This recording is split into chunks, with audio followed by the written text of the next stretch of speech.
Back to my channel. So நம்ம இதில் வந்து மெட்ராஸ் ஹைகோர்ட் ரெக்ரூட்மெண்ட் மாவட்ட நீதிமன்றங்களில் காரிடங்கள் அப்படின்றது வந்து அறிவிச்சிருக்காங்க. ஒரு 2329 காரிடங்களுக்கான எழுத்து தேர்வு அறிவிப்பு எப்போ வரும் அப்படின்றதான் எல்லாருடைய பெரிய எதிர்பார்ப்பாக இருக்குது. ஸோ விரைவிலேயே அதற்கான அப்டேட் அப்படின்றது நமக்கு வந்து கிடைக்க போகுது. ஸோ அந்த இன்ஃபர்மேஷனுக்காக தான் இந்த நேரத்தில் இந்த வீடியோ நான் மேக் பண்ணி போடுறேன்.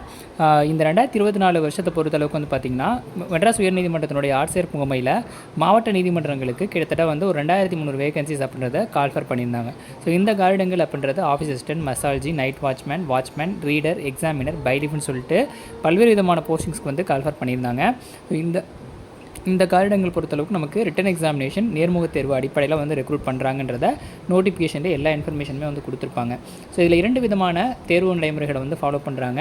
அது குறிப்பாக சொல்ல போனோம் அப்படின்னா 8ஆம் வகுப்பு கல்வி தகுதிக்கு 3 தேர்வு நடைமுறைகள் இருக்குது. ஸோ இந்த 3 தேர்வு நடைமுறைகள் என்னென்னு பார்த்தீங்கன்னா எழுத்து தேர்வு, அதற்கப்புறமா வந்து ப்ராக்டிக்கல் எக்ஸாமினேஷன், லாஸ்ட்டாக வந்து இன்டர்வியூ, 3 ரவுண்டு வந்து எக்ஸாமினேஷன் இருக்குது.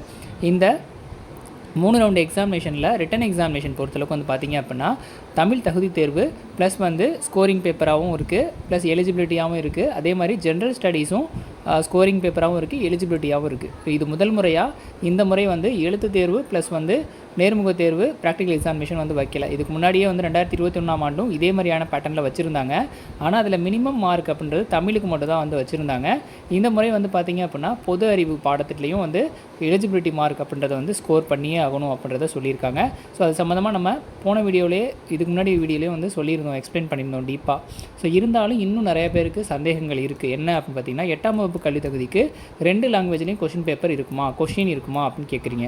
ஸோ 8ஆம் வகுப்பு கல்வி தகுதி பொறுத்தளவுக்கு 8ஆம் வகுப்பு கல்வி தகுதி அப்படின்னு பார்த்துட்டு அவங்க தமிழில் மட்டும்தான் வந்து கொஷின் பேட்டர்ன் வந்து இருக்கும், ஆங்கில வழியில் இருக்காது. ஸோ தமிழில் மட்டும்தான் நீங்கள் எழுத முடியும். இந்த ஃபிசிக்கல் சேலஞ்சு பர்சனுக்கு மட்டும் எக்ஸம்ஷன் வந்து இருக்குது. ஸோ ஆங்கிலத்தில் அவங்க வந்து எழுதலாம், இந்த லாங்குவேஜ் மட்டும் ஆங்கிலத்தில் சூஸ் பண்ணிக்கலான்ற மாதிரி இருக்குது. மிச்சப்படி எல்லா கேண்டிடேட்டுமே 8ஆம் வகுப்பு கல்வி தகுதிக்கு அப்ளை பண்ணவங்க தமிழ் லாங்குவேஜில் மட்டும்தான் எழுத்து தேர்வு எழுத முடியும். அதே மாதிரி 10ஆம் வகுப்பு பார்த்திங்க அப்படின்னா 50 கேள்விகள் தமிழில் இருக்கும். ஸோ இந்த 50 கேள்விகள் தமிழ், அதாவது லாங்குவேஜ் பேப்பர் தமிழில் தான் இருக்கும். அது எல்லாருமே காமனாக எழுதுறது. ஸோ அதுலேயும் ஃபிசிக்கல் சேலஞ்சர் பர்சனுக்கு மட்டும் எக்ஸம்ஷன் கொடுத்துருக்காங்க. மிச்சம் எல்லாருமே தமிழ் வந்து எழுதியே ஆகணும். அடுத்ததாக பார்ட் பி இருக்குல்ல, ஸோ அந்த பார்ட் பி வந்து ஜென்ரல் ஸ்டடீஸ். அந்த ஜென்ரல் ஸ்டடீஸில் உள்ள 120 கேள்விகளுமே 2 லாங்குவேஜ்லேயும் இருக்கும், தமிழ்லேயும் இருக்கும், இங்கிலீஷ்லேயும் இருக்கும். இது வந்து 10ஆம் வகுப்பு கல்வி தகுதிக்கு. ஸோ இதுதான் டீப் எக்ஸ்ப்ளனேஷன். இதை வந்து நம்மக்கிட்ட வந்து மெட்டீரியல் வாங்கினவங்களும் சரி, இல்லை இனிமேல் வாங்க போகிறவங்களும் சரி, ஃபர்ஸ்ட் ஆஃப் ஆல் நல்லா தெரிஞ்சுக்கிட்டு நான் சொன்ன விஷயத்த ரிப்பீட்டடாக பார்த்தீங்கனாலே உங்களுக்கு வந்து கிளாரிஃபை ஆயிரும். ஸோ இல்லைனாலும் உங்களுக்கு நான் சொன்னது புரியல அப்படின்னா ஜாப் நோட்டிஃபிகேஷன் அஃபிஷியலாக இப்போயும் வந்து வெப்சைட்டில் இருக்குது. நல்லா அதை டவுன்லோட் பண்ணிவிட்டு என்னென்ன இன்ஸ்ட்ரக்ஷன் தேர்வு நடைமுறைகள் கொடுத்துருக்காங்களோ அதெல்லாம் படிங்க. ஸோ ஃபர்ஸ்ட் ஆஃப் ஆல் படிச்சுட்டு ஒரு தேர்வுக்கு வந்து அப்ளை பண்ணுறது மட்டும் உங்கள் கடமை வந்து முடிஞ்சிறது கிடையாது. ஸோ அந்த நோட்டிஃபிகேஷனில் என்ன இருக்குன்றதை படித்து பார்த்துட்டு அப்ளை பண்ணணும். அதை தான் நான் எல்லா வீடியோவிலையுமே நோட்டிஃபிகேஷன் வரும்போது நீங்களும் ஒரு தடவை வந்து படிங்க. நான் கூட ஒரு சில விஷயத்தை வந்து விட்டுருக்கலாம். ஸோ அதனால் நீங்கள் வந்து படிச்சுட்டு அதுக்கப்புறமா விண்ணப்பிக்கணும் அப்படின்றத நம்ம எல்லா நோட்டிஃபிகேஷன் வந்தாலுமே சொல்லிடுறது. ஸோ அஃபிஷியல் வெப்சைட்டில் நீங்கள் செக் பண்ணிக்கங்கன்றதையும் இன்ஃபர்மேஷனாக கொடுத்துருவோம். இருந்தாலும் இன்னும் வந்து எக்ஸாமினேஷன் நடக்கவே போகுது. ஆகஸ்ட்டு மிடில் எக்ஸாமினேஷன் இருக்கலாம் மேபி. ஸோ அதற்குள்ளவே வந்து இப்போவும் வந்து இன்னும் தேர்வு நடைமுறைகளில் வந்து உள்ள பேட்டர்ன் என்னன்னே தெரியாமல் நிறைய பேர் வந்து இருக்காங்க. ஸோ நம்மகிட்ட மெட்டீரியல் வாங்கினவங்களும் இல்லாதவங்களுமே சரி கமெண்ட் செக்ஷனில் வந்து பார்த்திங்கன்னா கேட்குறாங்க. ஸோ பார்ட் பி வந்து இங்கிலீஷில் இருக்குமா தமிழில் இருக்குமா அப்படின்லாம் வந்து கேட்குறாங்க. ஸோ இதுதான் நம்மளுடைய டீட்டெயில். இது மட்டும்தான் வந்து உயர்நீதிமன்றத்தினுடைய ஆட்சியர் முகமையிலையும் கொடுத்துருக்கிற இன்ஃபர்மேஷன். ஸோ நீங்களும் ஒன் செகண்ட் வந்து செக் பண்ணிக்கோங்க. ஸோ இதில் பார்த்திங்க அப்படின்னா உங்களுக்கு தெரியுது, ஆஃபீஸ் அசிஸ்டன்ட் மட்டும் 638 வேகன்சி ஆல் ஓவர் டிஸ்ட்ரிக்டில் கால்ஃபர் பண்ணியிருக்காங்க. அதே மாதிரி வாட்ச்மேன், நைட் வாட்ச்மேன் 459 வேகன்சிஸ், மசால்ஜி மற்றும் பன்முக உதவியாளர் 402 வேகன்சிஸ், அப்புறம் இளநிலை கட்டளை நிறைவேற்றினர் பார்த்திங்கன்னா 242, தூய்மை பணியாளர் 202. ஸோ இது இல்லாமல் எக்ஸாமினர் இருக்குது, சீனியர் பைலிஃப் இருக்குது, அதே மாதிரி ஜெராக்ஸ் ஆப்ரேட்டர் அப்படின்ற பணியிடங்கள்லாம் இருக்குது. இது எல்லாமே சேர்த்து ஓவராலாக 2329 வேகன்சிஸ் அப்படின்றத வந்து கொடுத்துருக்காங்க நீதிமன்றத்தினுடைய ஆட்சியர் முகமையில். ஸோ இது எல்லாத்துக்குமே விண்ணப்பிச்சுட்டு இப்போ எக்ஸாமுக்கு ப்ரிப்பேர் பண்ணிகிட்ருப்பீங்க, ஹரியப்பாக பண்ணிகிட்ருப்பீங்க. ஸோ அதற்கான கைடன்ஸ் அப்படின்றது நம்மளும் ரெகுலராக கொடுத்துக்கிட்டே இருக்கோம். கண்டினியூவாக ஃபாலோ பண்ணுறவங்களுக்கு எல்லாமே தெரியும், நம்ம என்னென்ன கொடுக்குறோம், என்னென்ன இன்ஃபர்மேஷன்ஸை கொடுத்துட்ருக்கோன்றது தெரியும். ஸோ ஃப்ரெஷராக நம்மக்கிட்ட இப்போ தான் வந்து ஃபஸ்ட் டைம் பர்ச்சேஸ் பண்ணாலும் சரி, இல்லை இனிமேல் வாங்க போகிறோம், ஏதாவது எங்களுக்கு ஒரு ஆப்ஷன்ஸ் எதுவுமே தெரியல அப்படின்னு நினைக்கிறவங்களும் தாராளமாக நம்ம மெட்டீரியலை பை பண்ணி எக்ஸாமுக்கு ப்ரிப்பேர் பண்ணலாம். ஸோ ஃபுல்லி வந்து கவர் பண்ணி எடுத்துருக்கோம். இந்த எக்ஸாமினேஷனுக்கு மட்டும் இல்லை, நீங்கள் நம்மளோட மெட்டீரியல் உங்களுக்கு டிஎன்பிஎஸ்சி குரூப் 2க்கும் வந்து சப்போர்ட் பண்ணும். அதேமாதிரி குரூப் 4 எக்ஸாமினேஷனும் வரதுக்கு சப்போர்ட் பண்ணும். அதேமாதிரி எந்த ரெக்ரூட்மெண்ட்டாக இருந்தாலும் அதனுடைய பாடத்திட்டத்தினுடைய அடிப்படையில் தான் ஸ்டடி மெட்டீரியல் அப்படின்றது வந்து நம்ம கொடுக்குறோம். ஸோ இந்த ஸ்டடி மெட்டீரியல் யாருமே வந்து இவ்வளோ லோ ப்ரைஸ்க்கு வந்து கொடுக்க மாட்டாங்க.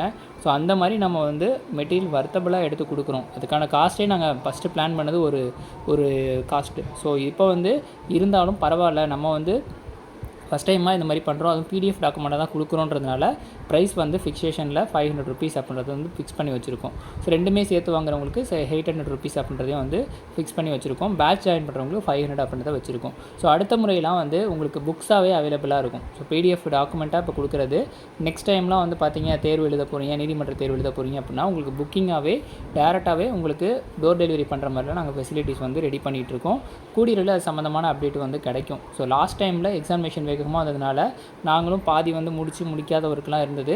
ஸோ அதெல்லாம் கம்ப்ளீட் பண்ணிவிட்டு இப்போ வந்து பிடிஎஃப் டாக்குமெண்ட்டாக தான் ப்ரொவைட் பண்ணுறோம். அடிஷ்னலாக இன்னும் கூட வந்து அப்டேட் பண்ண மெட்டீரியல் வந்து கொடுத்துக்கிட்டே தான் இருக்கும். அது வந்து ஃபாலோ பண்ணுறவங்களுக்கு தெரியும்.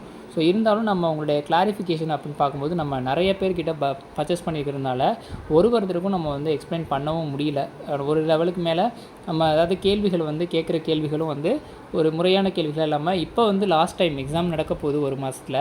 இப்போ வந்து எனக்கு வந்து கிடைக்குமா, இதை மட்டும் படித்தா போதுமான்ற ஒரு மைண்ட் செட்லேயே தான் இருக்காங்களே தவிர இதை மட்டும் படித்தா போதும், இது படிக்கவே உங்களுக்கு டைம் இல்லை, ஆனால் நீங்கள் படிக்கவும் இல்லை, அதை வந்து பார்த்துட்டு மட்டும் வச்சுட்டு இது படித்தா போதுமான்ற மனநிலையிலே இருக்கீங்க. ஸோ நம்மள்கிட்ட பை பண்ணவங்க ஷோராக நீங்கள் நம்மள்கிட்ட உள்ளதை மட்டும் படிச்சிங்கனாலே எக்ஸாம் கிளியர் பண்ணலாம்.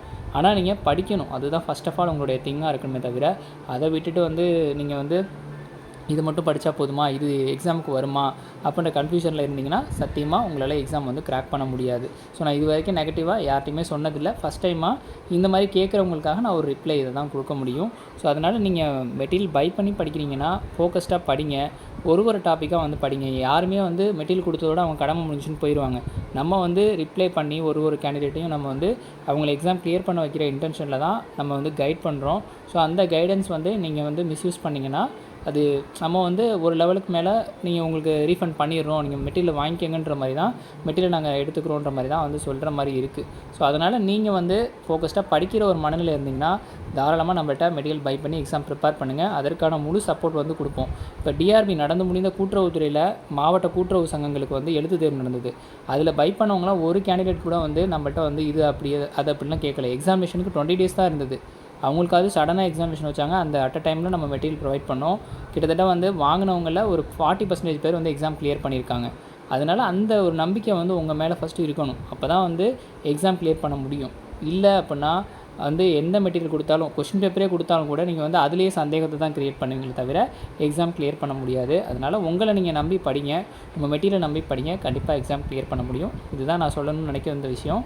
ஸோ எக்ஸாமினேஷன் பொறுத்தளவுக்கு நமக்கு ஆகஸ்ட் மிடில் ஷோராக இருக்கும். அது தாண்டி எக்ஸ்டென்ஷன் ஆகாது. இந்த மாத இறுதியில் வந்து இன்எலிஜிபிலிட்டி லிஸ்ட்டு வந்து அஃபிஷியலாக வெப்சைட்டில் வந்து கொடுத்துருவாங்க. ஸோ ரிசல்ட்ஸ் எக்ஸ்பெக்ட் பண்ணுவீங்க. அடுத்தது வந்து கமெண்ட் செக்ஷனில் உயர்நீதிமன்றத்தினுடைய ரிசல்ட் எப்போ வரும்னு கேட்பீங்க. ஸோ அதற்கான பணிகள் நடந்துகிட்ருக்கு. இந்த மாதத்துக்குள்ளே ரிசல்ட்ஸ் அப்படின்றது வந்துடும். அடுத்த கட்ட தீர்வுக்கு வந்து ரெடி ஆயிருங்க. கண்டிப்பாக அது அப்டேட் ஆச்சு அப்படின்னா நம்ம சேனல்லே வீடியோ மேக் பண்ணி போடுறேன். ஸோ இதுதான் வந்து நம்ம சொல்ல வந்த விஷயம். ஸோ ஸ்டடி மெட்டீரியல் வேணுன்றவங்க டிஸ்கிரிப்ஷனில் இருக்கிற மெட்டீரியல் பை பண்ணி எக்ஸாம் ப்ரிப்பேர் பண்ணுங்கள். ஸோ டெஸ்ட் பேட்ச் வந்து நம்ம ஆல்ரெடி கொடுத்துருந்தோம் 30 டெஸ்ட்டு. அது கொஞ்சம் லிங்க் எரர் ஆனதுனால திரும்பியும் இப்போ ரீசெட் பண்ணி உங்கள் எல்லாத்துக்குமே வந்து ஒரு 11 டெஸ்ட் இப்போ வரைக்கும் ஆட் பண்ணியிருக்கோம். இந்த வீக்குள்ளே வந்து ஃபுல்லி வந்து எல்லா 30 டெஸ்ட்டுமே வந்து அவைலபிள் ஆயிரும். ஸோ அதனால் பேட்சில் ஜாயின் பண்ணவங்களும் வந்து ஈஸியாக அந்த டெஸ்ட் அட்டன் பண்ணிக்கலாம். எல்லாத்துக்குமே வந்து ஷேர் பண்ணிப்பேன்னு நினைக்கிறேன். இதுக்கு மேலே உங்களுக்கு ஏதாவது சந்தேகம் இருந்ததுன்னா மறக்காமல் வந்து கேளுங்க. கண்டிப்பாக நான் ரிப்ளை பண்ணுறேன். நன்றி, வணக்கம்.